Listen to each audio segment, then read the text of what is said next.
Thank you all so much for being here this evening. I truly appreciate it.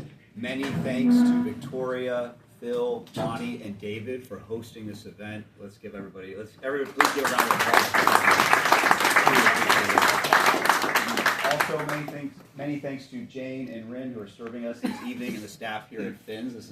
We've been in a lot of event spaces this election season already. This is a beautiful view and a beautiful room, so many thanks to them as well. In our time here together this evening, I want to cover three main topics. First, I want to introduce myself, highlight the relevant experience that I think I have that can best serve the Massachusetts 6th Congressional District at a high level, day one, in Representative District in Congress, as well as highlight my own journey from what I like to say is a JFK Democrat to a common sense Republican. Second, I want to explain my platform, the three core pillars of my campaign, which include accountability for members of Congress, opportunity for the greater communities of the North Shore and Merrimack Valley that make up the Massachusetts 6th Congressional District, and third, security for our nation.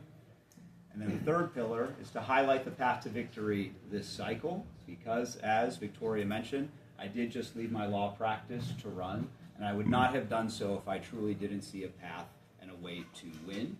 And so I look forward to highlighting that with you all. Without further ado, my name is Micah Jones. I'm running for Congress because I deeply love the United States of America, the Commonwealth of Massachusetts, and the greater communities of the North Shore and Merrimack Valley that make up the Massachusetts 6th Congressional District. Above all, and I say this as somebody with a young family, my wife is a saint, Marissa, with our two little kids this evening, but I say this as a young father with a mortgage, somebody with skin in the game. I want the Massachusetts 6th Congressional District to be the best place to raise a family, start a business, and build a life.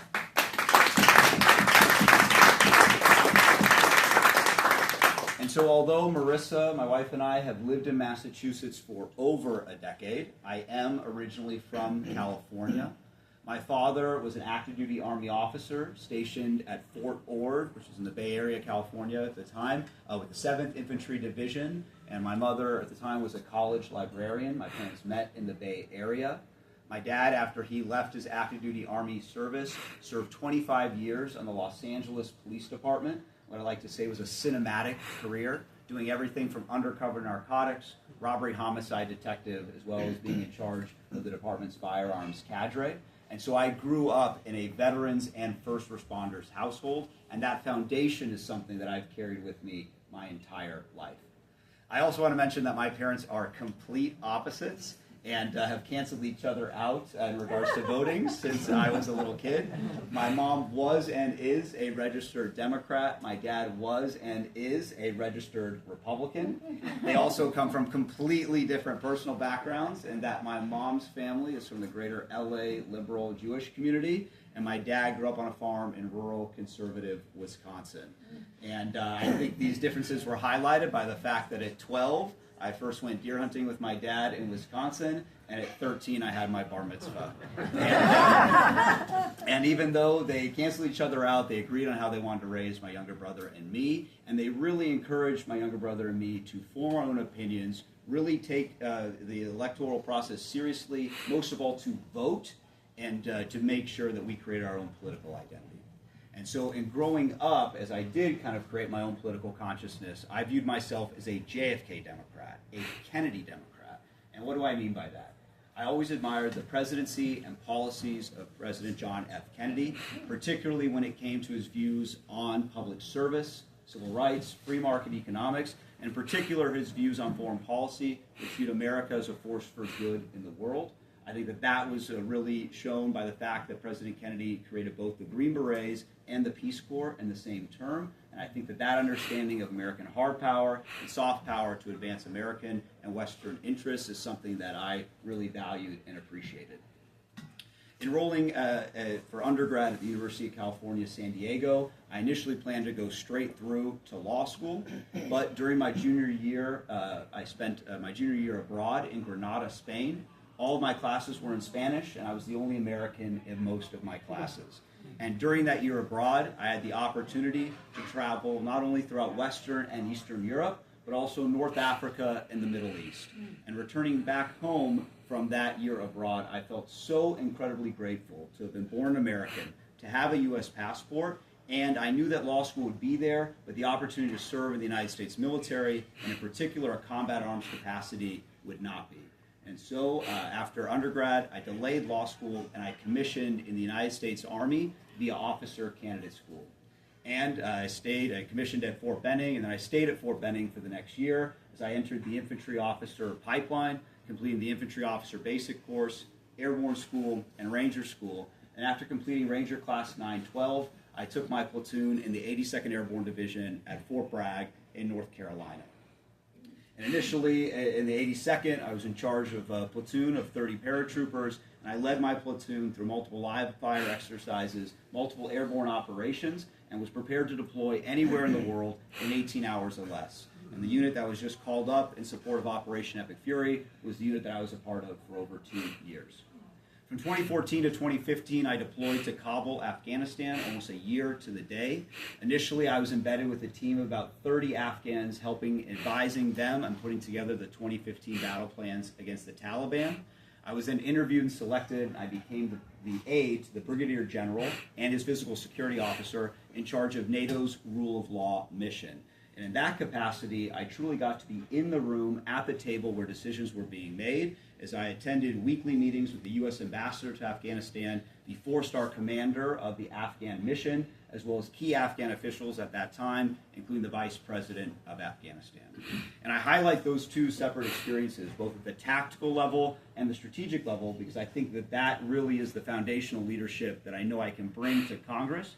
Because on the tactical side, it's about leading from the front, leading from example, setting clear left and right limits, and really articulating what the mission is and how we're going to get it done. And then on that strategic side, having literally sat across the table from people who could not be more diametrically opposed in their worldview and opinion than mine, seeing the necessary back and forth negotiation required to move something as large as the Afghan war effort, and I know I can bring that same sort of focus to Congress and best represent the district. Returning home from Afghanistan, I had just made captain. Marissa, my wife, had finished her PhD at Duke University and had been offered a postdoctoral research position at Boston University. At that point, I had finished my initial years of service obligation for the Army, and I enrolled at Northeastern for law school, and both Marissa and I came to Massachusetts now over a decade ago.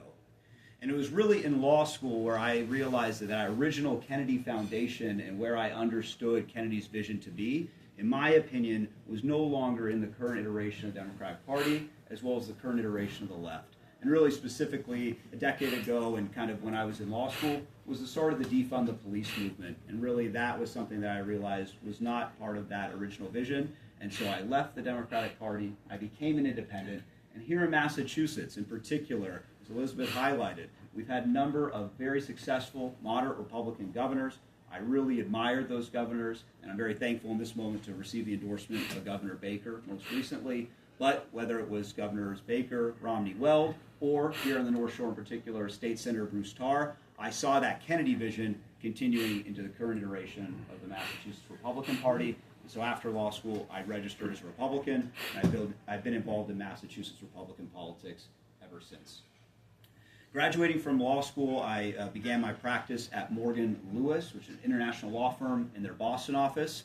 I was in a securities litigation practice representing broker-dealer clients, Merrill Lynch, Fidelity, Schwab, in high-stakes litigation, as well as investigations with the Securities Exchange Commission, as well as the Massachusetts Securities Division. And this is really the second part of the relevant experience that I hope to bring to Washington and represent the district, is that my practice was a regulatory practice, and that in that financial industry, I was really dealing with federal and state regulators, and I think that's particularly helpful here in this district where we have the working waterfront communities from Gloucester, here in Salem, all the way down to Lynn, as well as the high-tech corridor off 128 and in Burlington area. And so really those are regulatory ecosystems where, although I will never be a commercial fisherman or commercial lobsterman, I understand the regulatory friction points that those industries are going through, and I hope to be able to best advocate for them on their behalf in Congress. Marissa and I moved to the North Shore in 2020. Both our children were born in Essex. We feel so lucky to have moved to that community, and we really have truly fallen in love with the North Shore and Merrimack Valley. And that, again, is why I'm running in this moment, because I want this district, the Massachusetts 6th Congressional District, to be the best place for not only my family, but everybody's family.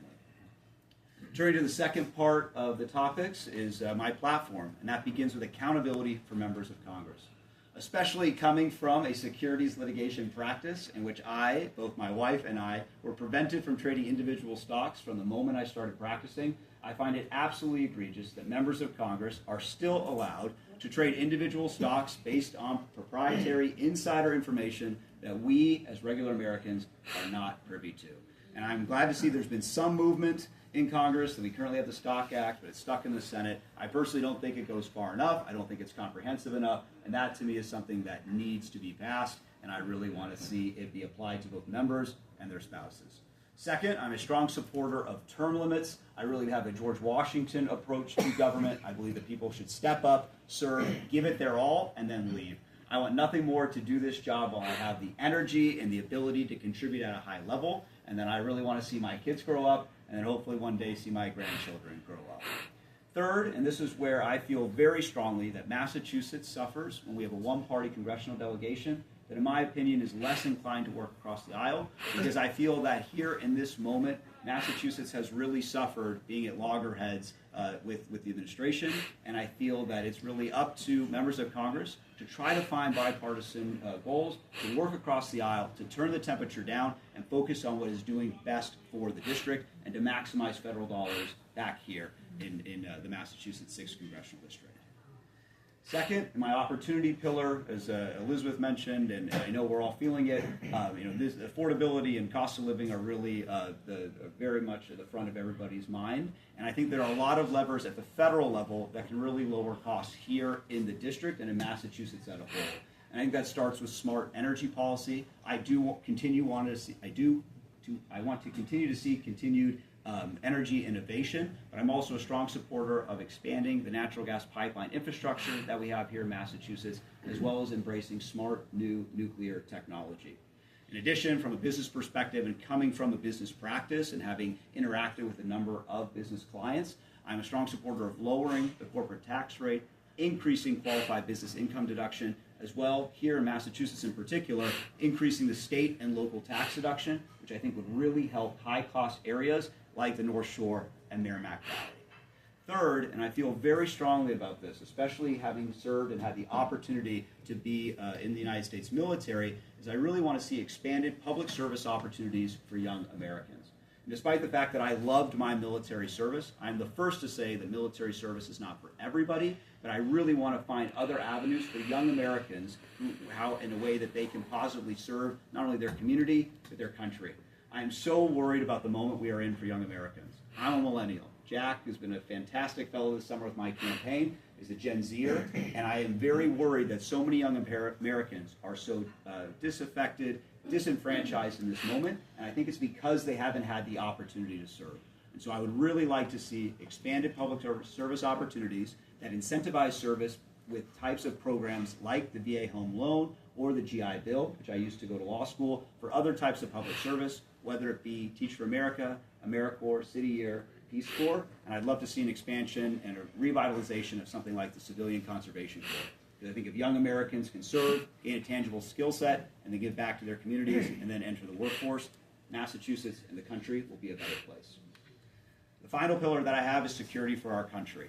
And having, again, as I said, grown up in a first responder and veterans household, I feel very strongly in supporting our active duty military and first responders, and I also want to be there once they take the uniform off. In addition, I know we're talking about artificial intelligence in all manners of society in this moment, but I'm very worried about AI from a national security perspective.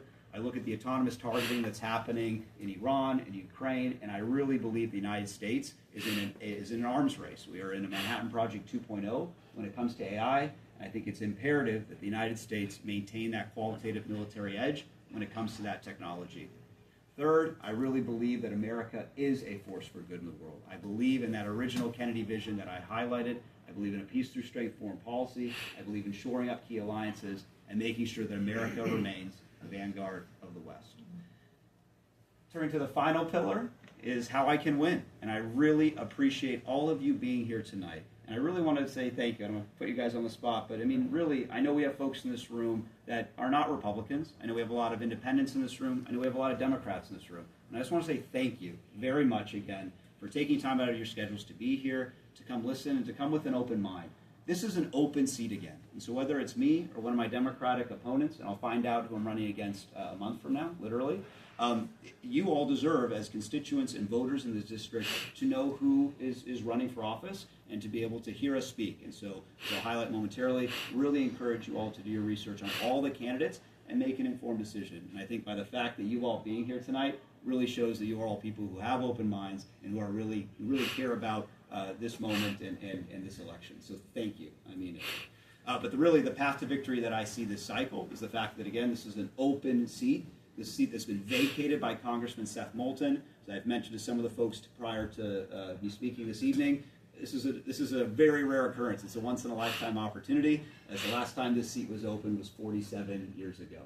Second, I do not have a Republican primary. I am the Republican nominee, and that's a fantastic opportunity to do events like this. If I had a primary right now, I could not be doing an open event in Salem. I would need to be talking to the same group of folks that were going to vote for me in the Republican primary.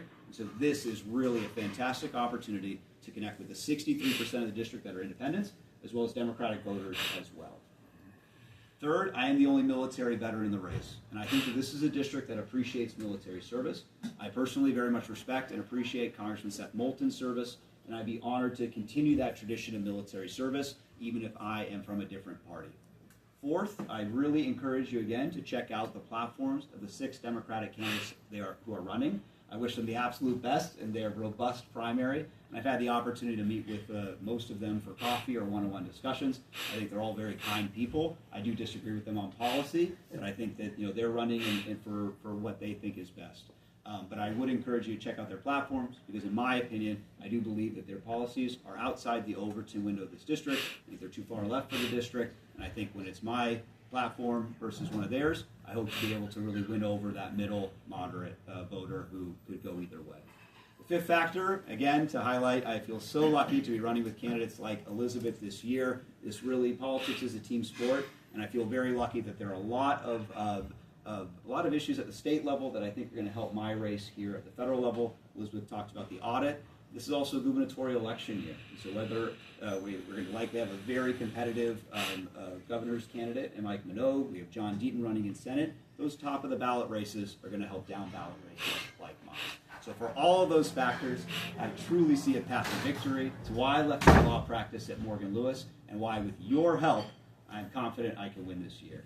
So the last thing I'll say, again, if you all are able to consider donating, both Elizabeth and I would greatly appreciate it. Any amount helps, very seriously, any amount helps, and I really appreciate the many people in this room who have already been very generous in donating to my campaign. Second, if everybody could please take out your phone and follow my campaign on one of the myriad of social media platforms that we are on.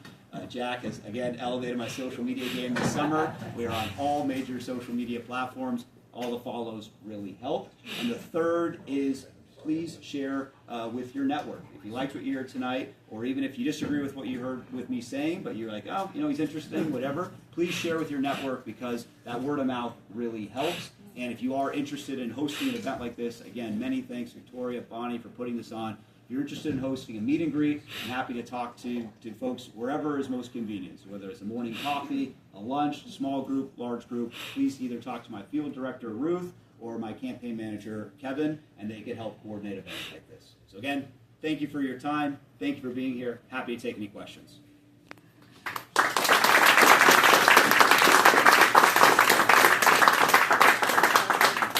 So you're fluent in Spanish?